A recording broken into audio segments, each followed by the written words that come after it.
하나님 말씀을 함께 봉독하십니다. 사도행전 20장 22절부터 같이 28절까지 읽습니다. 시작. 보라, 이제 나는 성령에 매여 예루살렘으로 가는데 거기서 무슨 일을 당할는지 알지 못하노라. 오직 성령이 각성해서 내게 증언하여 결박과 환난이 나를 기다린다 하시나 내가 달려갈 길과 주 예수께 받은 사명 곧 하나님의 은혜의 복음을 증언하는 일을 마치려 하면은 나의 생명조차 조금도 귀한 것으로 여기지 아니하노라. 보라, 내가 여러분 중에 왕래하며 하나님의 나라를 전파하였으나 이제는 여러분이 다 내 얼굴을 다시 보지 못할 줄 아노라. 그러므로 오늘 여러분 중에 증언하거니와 모든 사람의 피에 대하여 내가 깨끗하니 이는 내가 꺼리지 않고 하나님의 뜻을 다 여러분에게 전하였음이라. 여러분은 자기를 위하여 또는 온 양떼를 위하여 삼가라. 성령이 그들 가운데 여러분을 감독자로 삼고 하나님이 자기 피로 사신 교회를 보살피게 하셨느니라. 아멘. 새해가 되면은 가장 많은 인사가 그런 새해를 표현하는 말이 희망차다, 희망으로 가득하다는 표현입니다. 우리 한번 이렇게 인사를 했으면 좋겠습니다. 희망찬 새해가 되시길 바랍니다. 옆 사람한테 희망찬 새해가 되시길 바랍니다. 자, 희망이 뭘까요? 그래서 제가 그 송구 영신 예배 때 성도들의 기도의 제목을 낱낱이 읽어보니까 되게 희망이라고 표현할 때 좀 차이는 있지만은 공통점으로 한 4가지 요소를 우리가 찾아볼 수 있어요. 좀 화면에 잘 보이신지 모르지만은 희망은 호프거든요. 근데 성도들의 기도 제목을 보니까 공통점이 있어요. 송구 영신 새해의 첫 번째가 가족들의 건강이야. 참 우리 자녀들이 건강했으면 좋겠다. 가족들이 병에서 노인받고 깨끗해졌으면 좋겠다. 헬스.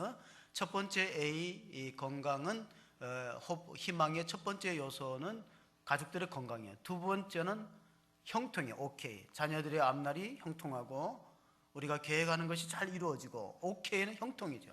만사가 좀 형통했으면 좋겠다는 소망을 담고 있었습니다. 세 번째 P는 평안입니다. 여러분, 아무리 건강하고 좋은 환경이라도 마음이 불안하고 편치 못하면 행복할 수가 없어요. 가정이 평안하고 사업장이 평안하고 교회가 평화롭고 나라가 평안한 거, 이것을 다 기도의 제목으로 적었고, 마지막 빼놓을 수 없는 게 이코노믹, 경제죠. 경제. 좀 원래는 좀 경제가 조금 나아졌으면 좋겠다 하는 바람이 있습니다. 그런데 우리의 현실을 돌아보면 이 현실을 일구기에는 너무나 많은 어려움들이 놓여 있어요. 참 현실이 녹록지 않습니다. 그래서 이런 말이 있어요. 희망이 발견되지 않는 상황은 없다. 다만 희망을 포기한 사람이 있을 뿐이지. 27년 동안 감옥에 가 있었던 사람이 세계 최초의 대통령으로 당선됐는데 94년도에 오바마보다 먼저 대통령이 된 게 넬슨 만델라입니다. 그는 흑인 인권 운동을 하고 인종차별 정책에 반대하다가 정적들에 의해서 감옥에 27년간 독방에 갇혀 있습니다. 갇혀 있는 동안 어머니가 세상을 떠났는데 찾아가 볼 수도 없고 큰아들이 사고로 죽었어요. 딸이 결혼해서 자기가 감옥 들어간 지 14년 만에 면회를 왔는데 자기 딸이 아기를 낳아서 이름을 지어달라고 면회에 왔을 때 만델라가 빙그레 웃으면서 쪽지에다가 아즈위라는 단어를 썼어요. 남아프리카의 말로 아즈위는 희망이라는 뜻이에요. 우리 손녀가 우리 집안의 희망이다. 그는 27년 만에 자유를 얻어서 대통령으로 당선됩니다.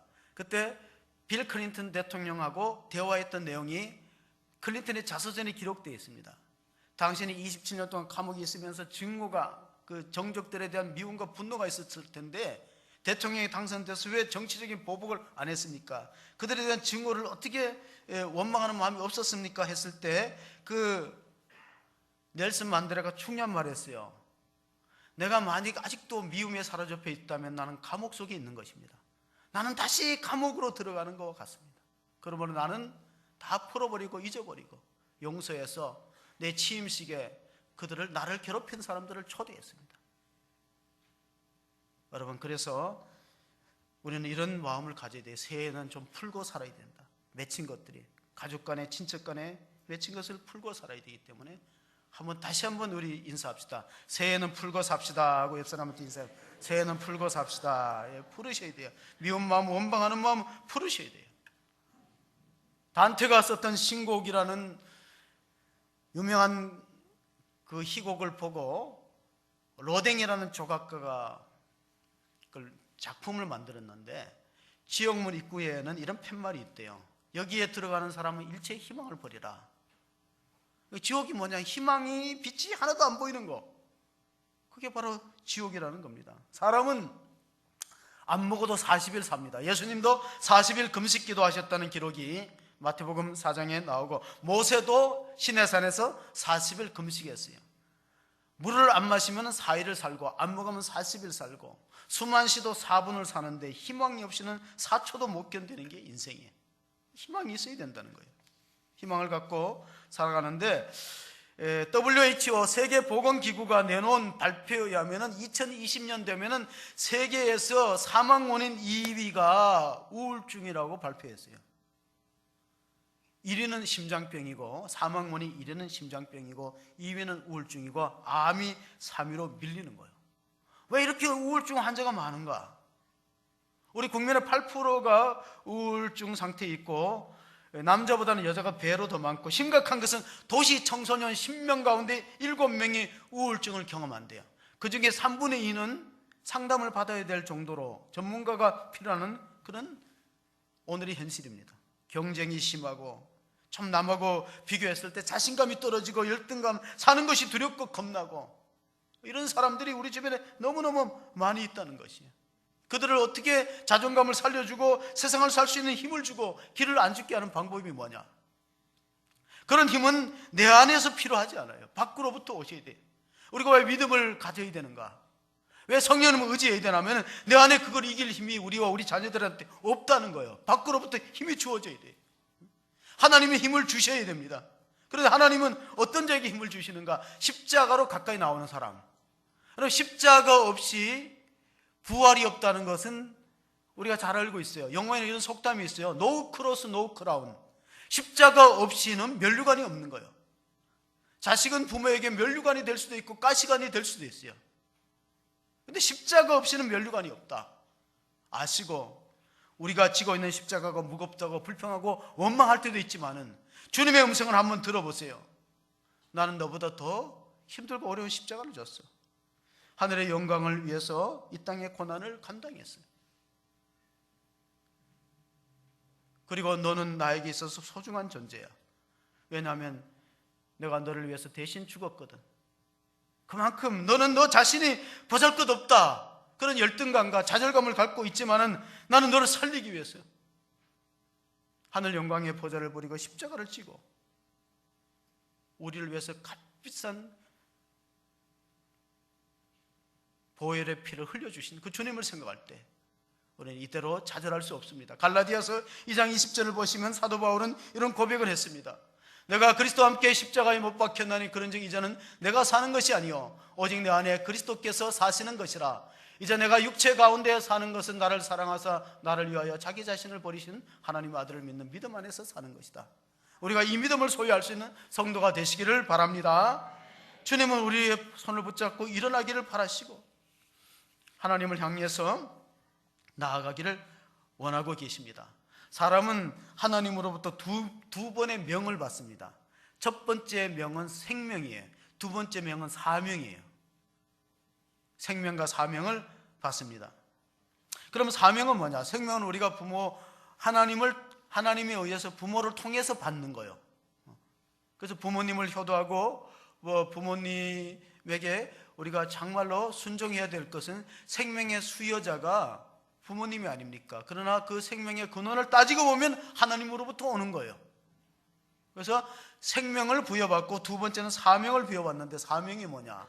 키에르케고르라는 덴마크의 실존주의 철학자가 코펜하겐 대학에 다닐 때 22살에 자기 일기장에서 이렇게 써갔습니다. 온 천하가 다 무너지더라도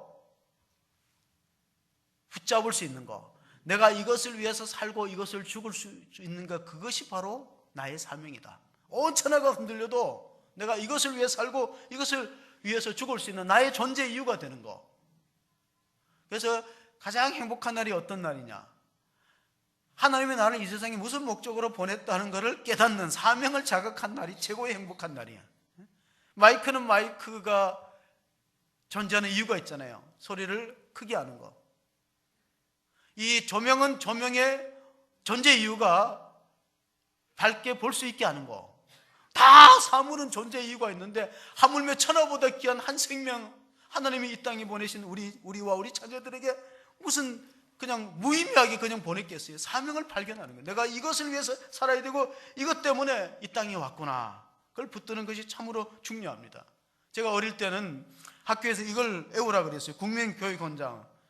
우리는 이 땅에 민족중흥의 역사적 사명을 떼고 태어났다. 뭐 그런 거 기억하시죠?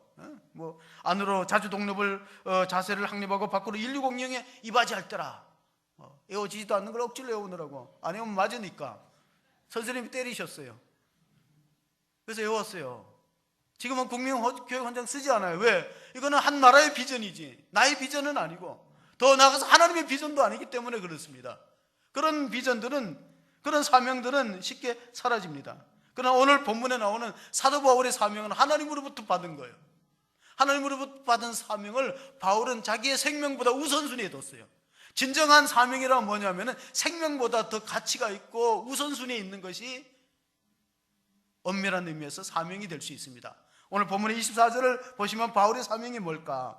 같이 한번 보시겠습니다. 내가 달려갈 길과 주 예수께 받은 사명, 그 하나님의 은혜의 복음을 증언하는 일을 마치려 하면은 나의 생명조차 조금 더 귀한 것으로 여기지 아니하노라. 아인슈타인이 천재라고 하는데 아인슈타인이 이렇게 말했어요. 성공하려고 애쓰지 말라.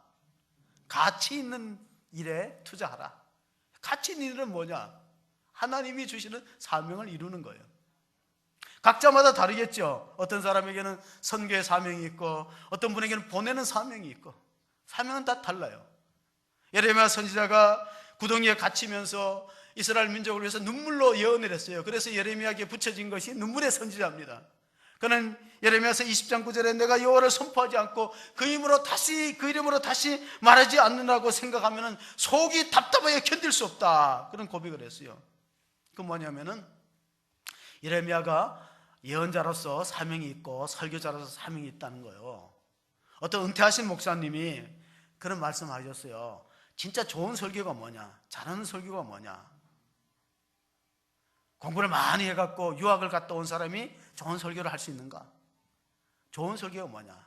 그 은퇴하신 목사님이 이렇게 정의를 내렸어요. 좋은 설교는 어떤 사람이 너무 절박하고 희망이 없어서 죽고 싶은데 죽기 전에 마지막으로 한번 교회나 한번 예배나 참석하고 죽자고 들어왔다가 말씀을 듣고 은혜를 받아서 그렇지 내가 왜 죽어? 살아야지 하고 바뀌면은 좋은 설교라는 것입니다. 아멘 안 하시는구만.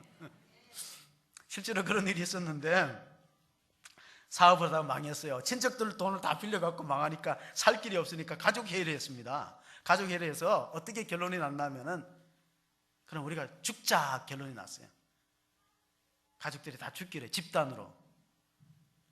근데 고등학교 2학년 딸이 아빠 죽을 때 죽더라도 내가 나가는 교회 한번 나가보시고 우리 가족들이 그냥 다 세상을 등지면 되지 않겠습니까? 그랬더니 아버지가 고2짜리 딸을 말 듣고 교회를 왔어요. 설교를 들었어요. 은혜를 받았어요. 욕기라는 설교를 들었대요. 서울에 있는 교회인데 서울에 있는 교회. 목사님 설교를 듣고 이분이 가족회의를 다시 갖고 조금만 더 노력해보자. 내가 오늘 하나님 말씀을 들어보니까 이렇게 해서는 안 될 것 같은 생각이 든다 하고 다시 빚진 사람들한테 찾아가서 조금만 참아달라고 양해를 하고 그렇게 해갖고 반도체 제조업 사업을 해서 반도체 제조업 해갖고 재기에 성공했는데 얼만큼 잘 됐냐면요 카이스트에 400억을 기증했어요. 놀라지도 않네요. 400억이 돈이 가소롭게 보이는, 여러분은 또 아주 비전이 더 크시네. 사업에 성공했고 카이스트에 400억을 기증했더니 아무 조건 없이 정문술 대표예요. 그 설교를 들었던 설교하신 목사님이 몇 년 전에 우리 교회 와서 부흥회를 했어요. 여러분 우리의 사명은 각자 어떻게 했습니까? 어디에 있습니까? 오바마 대통령이 이번에 은퇴를 하면서 저는 많은 걸 느꼈어요. 아이고, 미국은 저렇게 떠나가는 대통령도 눈물 흘리고 박수를 쳐주고, 그 오바마 퇴임 연설에 방청객 티켓이 나중에 얼마까지 올라간지 아세요? 그거 한 장 사갖고 거기 참석하고 싶어서 600만 원. 잘 아시네. 저렇게 아셔야 돼. 저를 아시니까 선거 드렸어요. 600만 원까지 올라갔어요. 안표가. 우리는 왜 그런 지도자가 없을까 하는 생각을 하면서 그 연설 중에 이렇게 말했어요. 4년만 더 그런 말이 있었어요. 우리는 빨리 그만둬 하는데 거기는 4년만 더 하는데 그 오바마가 이렇게 말했대. 그렇게 할 수는 없습니다. 그래서 참 제가 오바마 전에 부시 대통령 때 미국에서 가장 영향력 있는 사람을 뽑았어요. 그때 클린턴, 부시, 그다음 빌 게이츠 이런 사람이 뽑히지 않고 여자가 뽑혔는데 오프라 윈프리라는 토크쇼의 여자가 미국에 가장 영향력 있는 사람을 뽑혔어요. 깜짝 놀랄 일이에요. 그 여자가 왜 그렇게 영향이 있는가? 그 여자가 한번 얘기하면 시청자들이 굉장히 많고 고아원에 방문해갖고 이 고아원을 한번 좀 도왔으면 좋겠다 하면 그 다음날에 수십억이 몰려간대요. 오프라 윈프리가 TV에 나와서 내가 이 책을 감명 깊게 읽었다고 하면은 다음날 베스트셀러가 되는 거예요. 그렇게 영향력이 많아요. 그는 어떻게 왜 그렇게 그런 사람이 되었을까? 그가 썼던 자서전에 이것이 사명이다. 4가지가 자기가 사명이라고 보는 거예요. 첫째는 남보다 더 가졌으면 축복이 아니고 사명이다. 두 번째, 남보다 더 아파하는 것은 고통이 아니고 사명이다. 내가 남보다 더 아파요. 그러면 나와 비슷한 처지에 있는 사람을 도울 수 있는 사명이 있는 거예요. 위로할 수 있는. 그리고 남보다 더 설레는 것이 있으면 망상이 아니고 사명이라는 거예요. 내가 어떤 분야에서 설레는 게 있으면. 그리고 남보다 더 부담이 되는 것이 있으면 강요가 아니고 사명이에요. 혹시 부담스럽습니까? 그럼 사명이라는 거예요. 조금 부담스러워야 사명이지 전혀 힘이 안 들고 부담도 안 되면 사명이 아니죠. 엄밀한 의미에서 오늘 사도 바울이 예루살렘으로 들어가는 길은 죽으러 가는 길이에요. 힘든 길이에요. 가고 싶지 않은 길이에요. 그런데 사명이 뭐냐면 이게 사명이에요. 내가 원하는 곳에 가는 게 사명이 아니고 나를 필요로 하는 곳에 가는 게 사명이에요. 오늘 많은 사람들이 신앙에 흔들리는 이유가 내가 필요로 하는 곳을 찾는 거예요. 나를 필요로 하는 것이 어딘가, 정말 내가 있어야 될 자리, 나를 필요로 하는 것이 어떤 것이냐를 생각하지 않는다는 거예요. 아리스토텔레스라는 고대 그리스의 사상가는 이렇게 말했어요. 당신의 재능과 세상의 필요가 만나는 교차점이 사명이다. 우리 자녀가 갖고 있는 재능이 있어요. 세상이 그것을 필요로 해요. 만나면은 그 사람이 사명이 되는 것이죠. 자, 오프라 윈프리는 미혼모, 그리고 엄마도 제대로 없는 상황 속에서 상처받고 어려운 10대, 20대를 보냈는데 독학으로 공부를 하고 모세를 통해서 리더십을 배웠어요. 모세, 성경의 모세. 그 모세와 바울의 공통점이 뭐냐? 하나님이 사람을 쓰실 때 5단계가 있는데 제가 첫 번째 단계부터 말씀을 드리겠습니다. 하나님이 사람을 쓰실 때 첫 번째 단계는 콜링의 단계, 부르심의 단계예요. 모세도 호렙산에 불렀고 사도 바울을 다메섹에서 불렀습니다. 불러지는 것이 첫 번째 하나님이 일꾼을 쓰시는 사명이에요. 그 다음에 두 번째는 그 부르신 다음에 비전을 제시합니다. 하나님이 비전을 보여주세요. 비전을 보고 부르는 게 아니고 먼저 비전을 하나님이 제시하는데 하나님의 비전과 바울의 비전이 비슷합니다. 마가복음 1장 15절 예수님의 첫 번째 설교의 내용입니다. 같이 봅니다. 이르시되 때가 찼고 하나님의 나라가 가까이 왔으니 회개하고 복음을 믿으라 하시더라. 이것이 예수님의 첫 번째 설교 메시지고 하나님 나라라는 주제예요. 하나님 나라는 신약과 구약을 연결하는 중심점이고 공통점이에요. 그러니까 구약에도 추구했던 비전은 하나님의 나라고 신약에도 추구했던 예수님의 주제도, 예수님의 비전도 하나님의 나라인데 하나님의 나라 그러면 좀 어려우니까 이렇게 보시면 돼요. 하나님의 통치다. 하나님의 통치가 하나님의 나라예요. 어떤 장소적인 개념이라기보다는 통치의 개념으로 보셔야 돼요.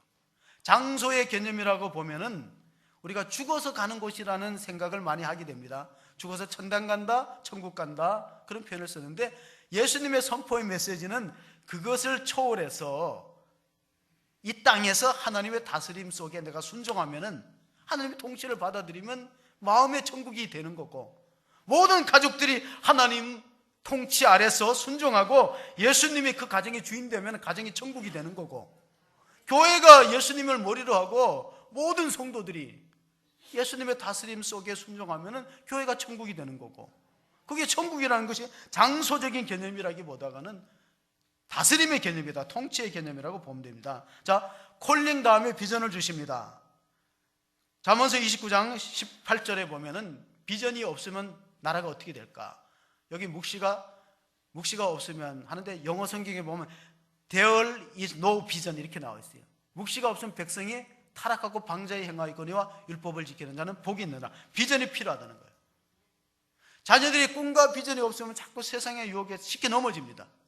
그러나 꿈과 비전이 확실한 자녀들은 유혹을 이깁니다. 아니지, 나는 이 꿈을 이루기 위해서는 이렇게 절제하고 유혹을 물리쳐야지 하는 생각이 들어가게 되는 것입니다. 창세기 12장에 아브라함에게 주신 비전은 세 가지야. 내가 너로 큰 민족을 이루게 하고 내 이름을 창대케 하고 복의 근원이 되고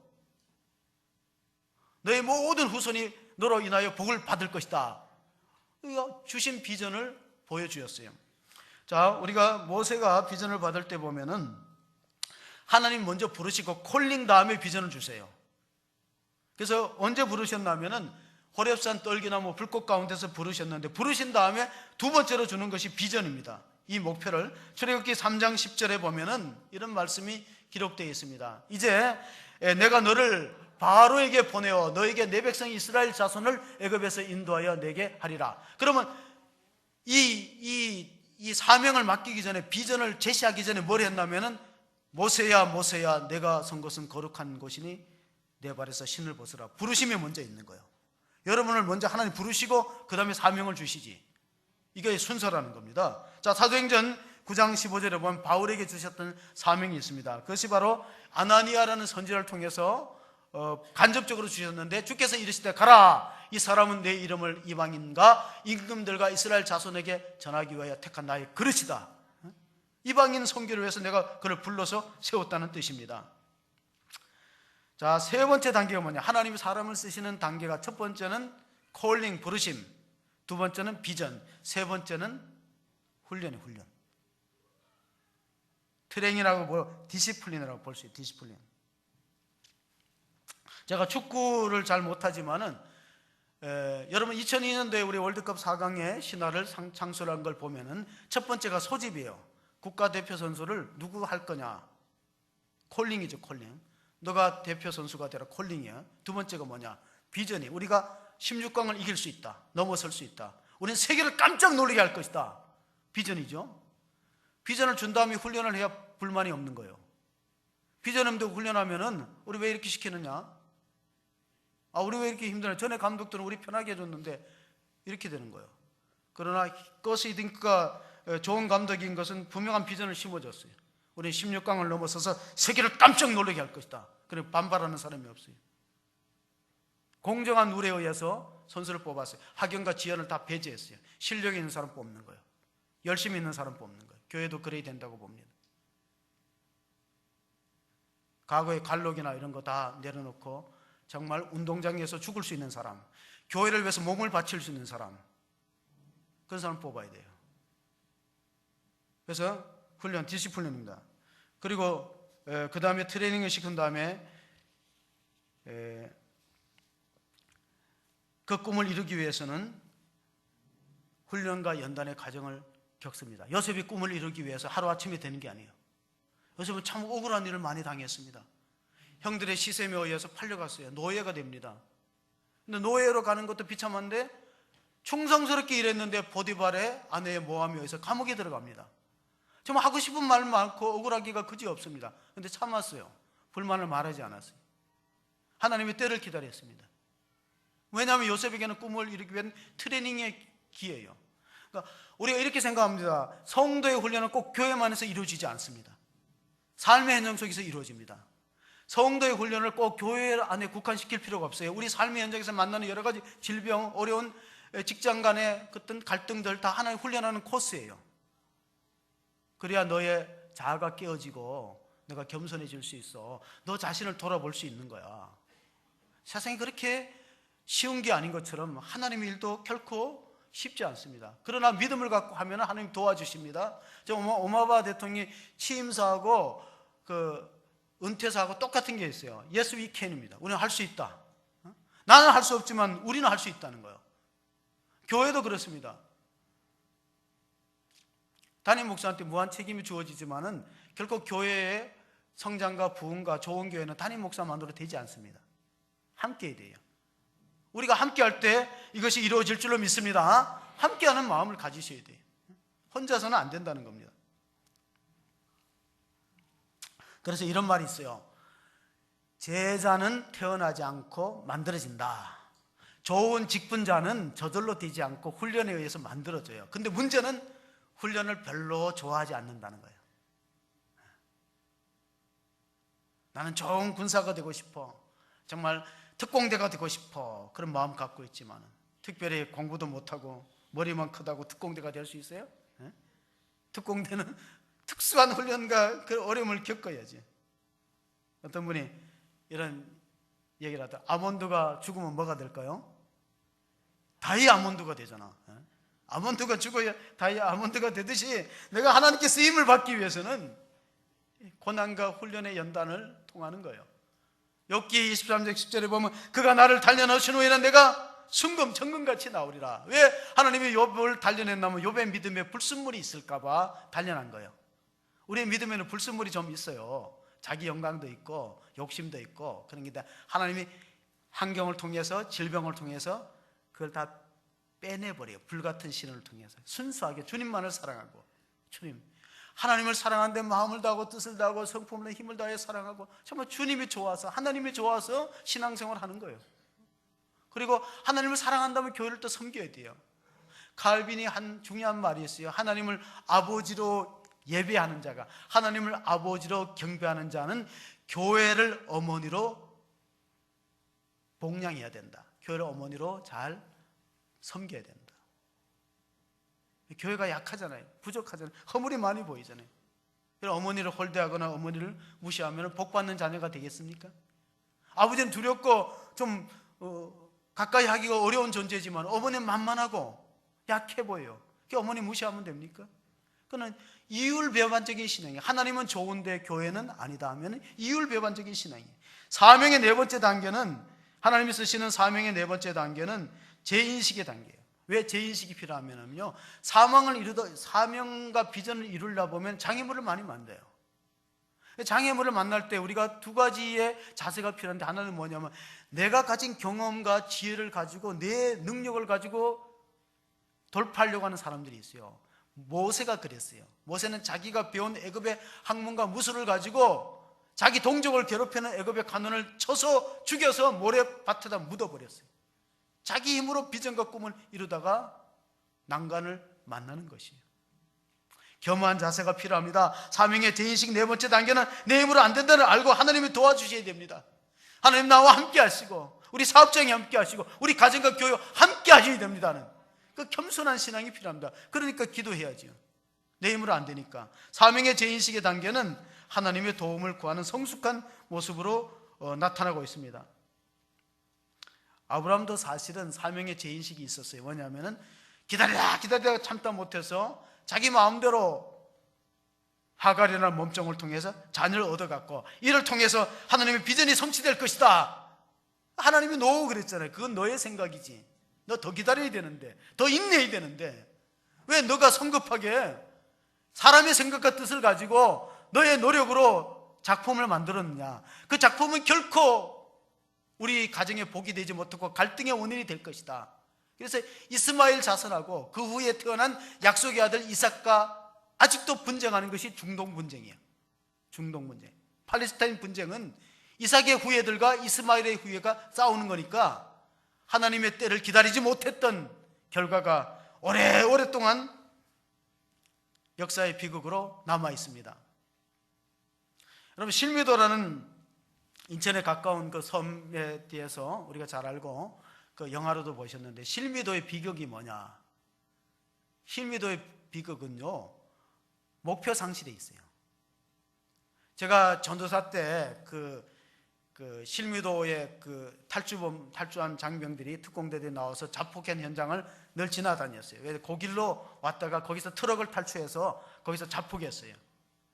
근데 그 앞에 내가 이제 교회를 가려면 항상 그 도로로 와서 유한양행 앞에서 여기서 실미도의 그 특공대들이, 특수부대들이 여기서 최후를 마쳤구나, 그런 생각을 하면서 참 그 목표를 잃어버린다는 게 얼마나 무서운 건가. 그들은 원래 김일성 그 폭격하기 위해서 특수하게 훈련받은 사람들이.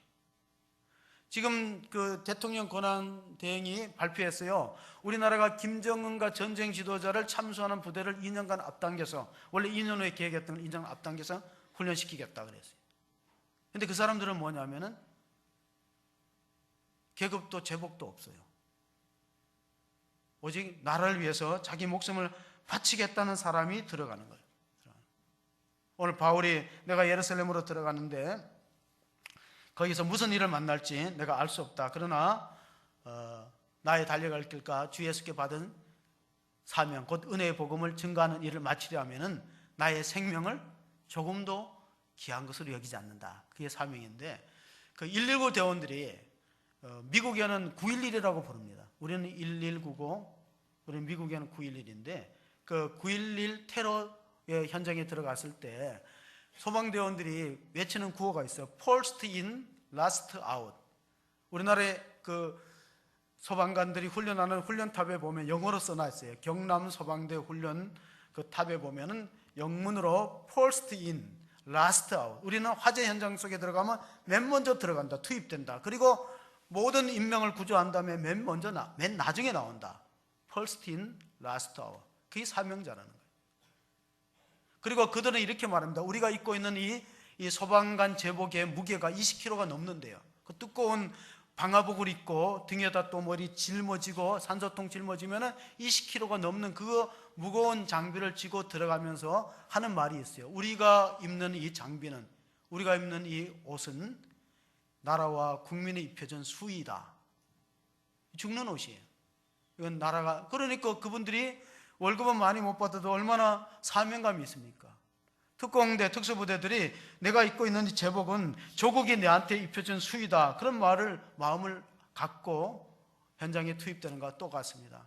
자, 영국에 가서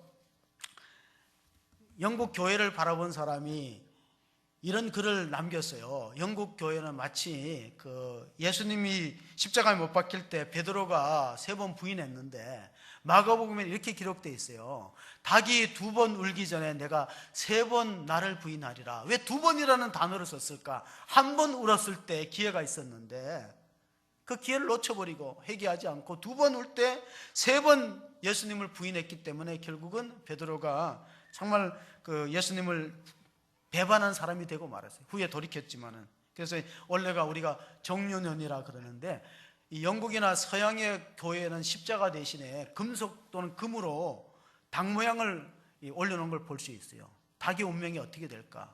지금 닭이 AI 때문에 순환을 당하고 있는데, 닭은 2 종류가 있더라고요. 하나는 산란, 알을 낳는 닭과 하나는 육계라고 해갖고 키워서 파는데, 대개 보면 2달 정도 키웁니다. 병아리를 받아갖고 2달 키우면 출하시켜요. 근데 지금은 이제 그 조류 독감 때문에 못 나가죠. 그리고 닭도 보면은 닭장 안에 가보면은 진짜 좁은 닭장 안에서 밤에도 전기불을 켜놓더라고요.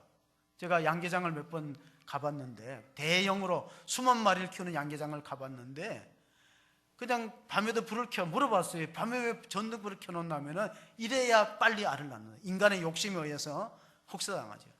그리고 결국은 늙어버리면은, 그 닭의 운명이 뭐냐면 늙어버리면은 후라이드 치킨이나 튀김용으로 팔려요. 알을 못 넣고 늙어버리면. 그러니까 닭은 뭐냐면은 알을 낳아야 돼. 알을 낳아야 돼. 근데 닭이 묵으면은 알을 잘 못 넣는다는 거예요. 그래서 어떤 목사님이 교회 오래 다니는 사람들이 전도를 잘 못한대요. 우리 초창기에 있는 사람들이 잘할 수밖에 없는 게 그런 이유인지도 모릅니다. 제가 신학교 다닐 때 그 총장님이 단기 선교를 내보내면서 우리 학생들 가운데 한 1, 2년 동안 우리 신학생들 가운데 해외에 단기 선교를 갑니다. 단기 선교를 갈 때 그 서정훈 총장님이 3가지를 부탁하더래요. 절대 선교지에 가서 3가지 하지 말라. 잘난 척 하지 말라. 선교지에 가서 아는 척 하지 말라. 선교지에 가서 있는 척 하지 말라. 그걸 부탁하는 거. 제가 그때 신학생 때 신대원 다닐 때 굉장히 인상 깊게 들었어요. 아, 나는 선교사를 못 가지만 선교지로 가면은 있는 척 하지 말고 아는 척 하지 말고 잘난 척 하지 마라. 그러면 선교가 안 된다는 거예요. 요즘에 기농하는데 거기 한 가지 돼 있어요. 기농에 성공하는 방법. 거기다 한 가지 더 뭐냐면은 가진 척 하지 마라. 그러면 그 시골 사람들하고 같이 살기 어려운 거예요. 그러면 선교는 성육신의 마음이 있어야 되기 때문에 선교는 순교란 말이 있어요. 선교는 곧 순교다. 선교가 잘 되는 곳에는 가만히 보면 순교자가 있습니다. 누군가가 가서 복음을 위해서 피를 뿌리고 자신을 희생했던 결과가 열매로 나타나는 것입니다. 사도행전 20장 오늘 본문에 시작되는 22절, 23절을 한번 읽어보겠습니다. 22절. 자, 보라, 이제 나는 성령에 매어 예루살렘으로 가는데 거기서 무슨 일을 당하는지 알지 못하노라. 오직 성령이 각성해서 내게 증언하여 결박과 환난이 나를 기다린다 하시나. 좋은 게 기다리는 게 아니에요. 박수치고 꽃다발을 갖고 환영하려고 기다리는 게 아니라 십자가 기다리고 고난이 기다리고 역경이 기다리는데 들어가는데, 왜냐하면 이것이 하나님 주신 사명이라는 마음을 갖고 가는 것입니다. 여러분, 사람들이 신앙생활하다가 힘들어지는 이유가 단순성을 잃어버립니다. 하나님 쓰셨던 사람들의 공통점이 굉장히 단순해요. 베드로도 단순하고 바울도 단순해요. 한 가지만 생각합니다. 복잡하지 않아요. 우리 옆 사람한테 한번 해보세요. 집사님도 복잡하십니까? 물어보세요. 생각 복잡하세요? 네. 하나님 쓰시는 사람은 단순하다니까요. 참 복잡하니까 믿음이 자꾸 흔들려요. 성령의 매임 받았어요. 심령의 매임을 받았다면 성령의 매임 받은 거예요. 우리 2가지를 생각해야 되는데, 예수 믿는 사람들은 오늘 읽었던 성경 말씀 끝부분에 보면 26절, 27절 말씀이 있습니다. 바울이 생각했던 마음이 바로 그런 마음인 줄 믿습니다. 그러므로 오늘 여러분에게 증언하거니와 모든 사람의 피에 대하여 내가 깨끗하니 이는 내가 꺼리지 않고 하나님의 뜻을 다 여러분에게 전하였어요. 내가 모든 사람의 피에 대해서 깨끗하다는 이 말씀을 이해하기 위해서는 구약으로 돌아가야 됩니다. 에스겔서 3장 18절에 보면 이 말씀이 내가 모든 사람의 피에 대해서 깨끗하다는 말씀을 우리가 깨닫게 됩니다. 어떤 거냐면, 가령 내가 악인에게 말하기를 너는 꼭 죽으리라 할 때 내가 깨우치지 아니하거나 말로 악인에게 일러서 그 악한 길을 떠나 생명을 구원하게 하지 아니하면 그 악인은 그의 죄악에서 중에서 죽으려니와 내가 그의 피값을 내 손에서 찾을 것이다. 이 말씀은 바울이 모든 사람 만나는 사람에게 내가 전도를 하고 예수님의 복음을 전했기 때문에 그 사람이 안 받아들이고 죽으면 자기 죄값으로 멸망하고 죽는 거고 나는 책임 없다는 뜻이에요. 여러분, 전도라는 건 그 사람을 꼭 예수 믿고 구원받게 한다는 게 목표가 있는 게 아니에요. 그건 하나님이 하실 일이고 내가 전하는 건 내가 알려주는 거예요. 성수대교를 가다가 다리가 끊어졌습니다. 그럼 우리가 정상적인 사람은 뭐라고 보냐면 뒤에 오는 차한테 손을 흔듭니다. 계속 가면 죽습니다. 노란 표지판으로 붙이고 여기서 멈춰야 돼요. 다리 끊어졌으니까 죽습니다. 알려주잖아요. 근데 그 얘기를 듣고 돌아서는 사람은 사는 것이고, 당신이 뭐 나한테 그런 간섭하고 그래, 나는 내 인생은 오로지 고야 하고 가면 죽는 거죠. 못 먹어도 고. 그럼 돈 잃어요. 꼭 그 돈 잃는 사람 특징이 있어요. 고집이 있어요. 못 먹어도 고. 수도해야 되는데. 이걸 이해하는 사람은 하토를 치신 사람인데 전혀 반응이 없는 거 보니까 그 하토 안 치시고 깨끗하게 사신 모양 같아. 자, 사도행전의 비전을 봅시다. 사도행전에 나타나는 키워드 비전이 사도행전 1장 8절에 있습니다. 같이 보십니다. 오직 성령이 너희에게 임하시면 너희가 권능을 받고 예루살렘과 온 유대와 사마리아와 땅끝까지 이르러 내 증인이 되리라 하시니라. 사도행전을 이해할 수 있는 키워드, 중심 기절이라는 뜻입니다. 성령이 임하면 능력 받고, 예루살렘은 지역 전도입니다. 그 다음에 유대는 국내 전도예요. 사마리아는 국외 전도, 바깥의 전도. 땅끝 전도는 뭐냐? 땅끝 정도는 위험한 이방 전도예요. 우리는 말하는 이슬람권 전도가 땅끝 전도예요. 거기 들어가면 죽을 수도 있고 위험할 수도 있어요. 그런데 오늘 선교 개념이 많이 바뀌었어요. 어떻게 바뀌었냐면 이제는 가서 교회를 개척하거나 또 선교 전략을 짜는 것보다 하나님의 선교다. 하나님이 하시는 선교에는 사실 꼭 특정한 선교사만 필요로 하는 게 아니에요. 평신도도 필요합니다. 그래서 우리는 오늘 대표 기도했든지 우리가 가지 못하면 보내는 선교사라도 하셔야 돼요. 이게 하나님의 선교에 동참하는 거예요. 선교의 주체는 성령님이고 하나님이신 거예요. 근데 하나님이 하실 때 사람의 손을 필요로 하고 사람의 도움을 필요해요. 하나님이 전도할 때 하나님이 천사를 보내서 공중에서 음성으로 예수를 믿어라 그러지 않고 우리 입을 필요로 하고 우리 발을 필요로 하잖아요. 그러니까 선교는 원래는 우리들이 정말 이런 마음을 가지셔야 돼요. 다 힘들고 어려워요. 그래서 우리 자녀들의 이름으로 조금이라도 선교헌금에 동참해야 되겠다. 내가 아직도 선교헌금에 참여하지 않으면은 내가 보내는 선교사의 사명을 이행하지 못하니까 정말 우리가 자녀들 이름으로 자녀들이 많으면은 또 부담이 크니까 적은 것이라도 하나님 내가 정말 자녀 이름으로 선교에 동참하고 싶습니다. 왜냐하면 하나님이 이게 주시는 우리에게 지상 명령이기 때문에. 바울이 지금 마지막으로 에베소 교회를 떠나면서 밀레도라는 항구에서 에베소 교회 장로님들을 불러다가 부탁하는 게 바로 그거예요. 여러분, 교회 성장과 부흥은 하나님의 목적대로 하는 교회의 열매지요. 성장이 목표는 아니라는 거예요.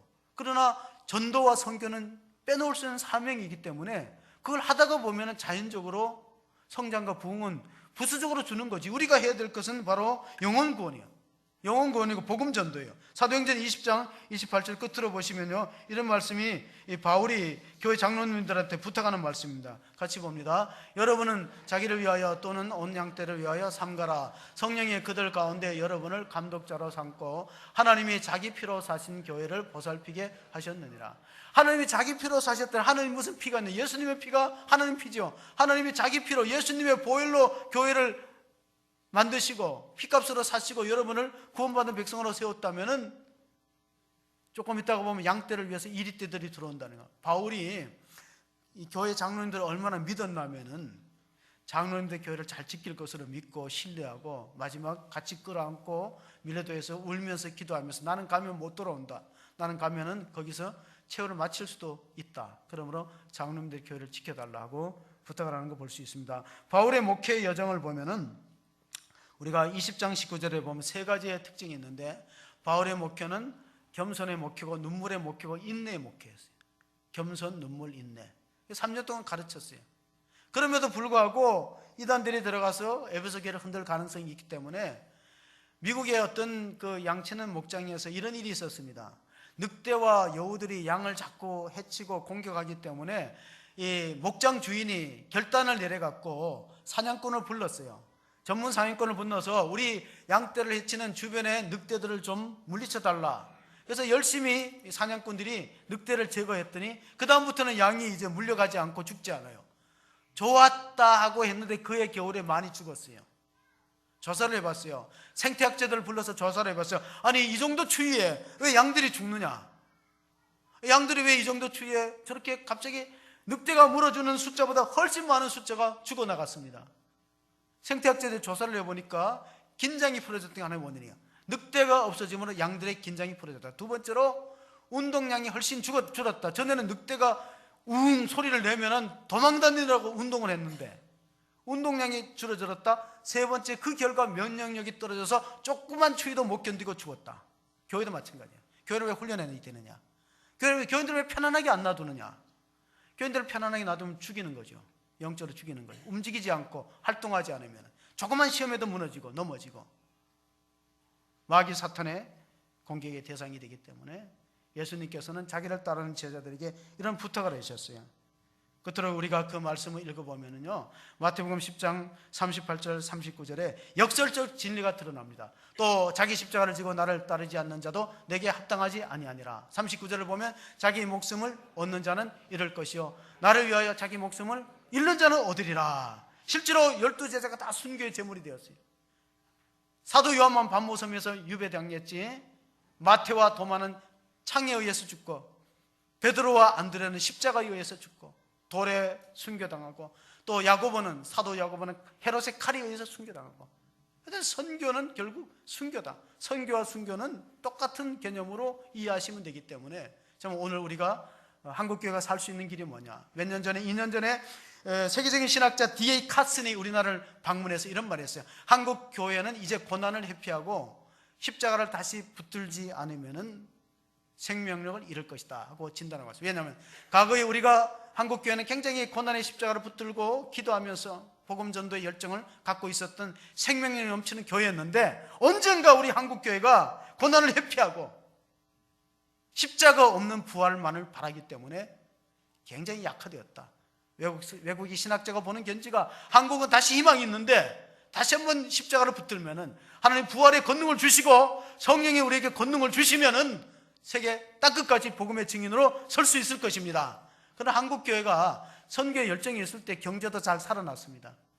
그런 걸 생각하면서 하나님 내게 주시는 사명을 감당하기 위해서 교회가 하나님으로부터 받은 본질적인 그 선교의 사명을 감당하기 위해서 우리가 최선을 다해서 주님의 십자가를 붙들고 나가겠습니다 하고 결단하는 성도가 다 되시기를 주의 이름으로 간절히 축원합니다. 아멘. 하나님 아버지, 생명을 얻고자 하는 자는 잃을 것이요 나와 복음을 위해서 자기 생명을 잃는 자는 얻을 것이라고 말씀해 주셨는데 나의 달려갈 길과 주 예수께 받은 사명 곧 하나님의 은혜의 복음을 증언하는 일을 마치려 하면 나의 생명을 조금 더 귀한 것으로 여기지 않는 바울의 영성이, 그 순교적인 영성이 우리 가운데도 흘러 들어오기를 원합니다. 하나님, 우리와 우리 자녀들이 하나님 주시는 비전에 사로잡혀서 성령의 이끌림을 따라서 그리스도의 증인되는 삶을 살아갈 수 있는 능력도 주시고 또 우리 교회를 회복하며 민족을 회복하며 하나님 우리 가정에 하나님 아버지 소망 가운데서 모든 계획하고 꿈꾸는 것들이 성취되는 은혜를 경험케 하여 주시옵소서. 우리가 이웃을 살리려고 주님의 하나님 앞에 무릎을 꿇고 하나님 앞에 간절히 헌신될 때 우리가 살고 우리 가정이 사는 놀라운 비밀을 깨닫고 우리 교회가 하나님 선교에 힘을 쓰고 하나님 나라 확장을 위해서 영혼 구원을 위해서 최선을 다하는 귀한 전도자들이 나타나기를 간절히 원하옵고 우리 구주 예수 그리스도의 이름으로 기도하옵나이다. 아멘.